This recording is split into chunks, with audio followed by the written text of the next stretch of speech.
Hey there folks, in today's video I'm going to be showing you how to use a butane burner. Usually it'll come in a carrying case. You're going to remove it from the case, and if you look at the unit, here you have your dial for flame control and ignition.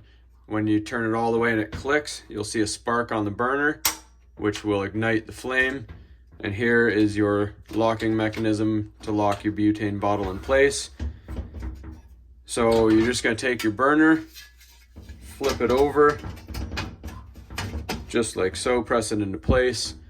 This right here is your compartment for your butane. If you look right here, this is where the needle of the butane goes. I'll show you that needle in a sec. It'll be going into that hole right there. So you take your butane bottle right here, take your lid off. That's the needle right there, goes into that hole. And there's a little gap right here that's going to face up. So if you look at it, put the bottle in, needle first, and it'll lock into place like that. Lock your butane bottle. To activate it, close up your compartment, turn your dial, and it'll open up the gas, and then turn it till it sparks to ignite. Just like that. And you can use your dial to go low or high, medium, whatever you want. When you're done, just turn it off.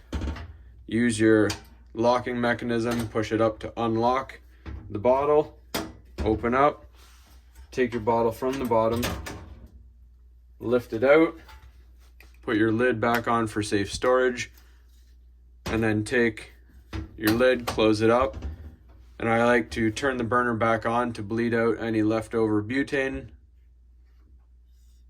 You just hear it leak out there. Then you're good to go store it. Before you store it though, make sure this is completely cooled down. When it is, flip it back into place and put it into your carrying case and store it nicely. So hopefully you found this helpful. Please don't forget to like and subscribe, and enjoy some camping, hot dogs, and hamburgers over your butane burner.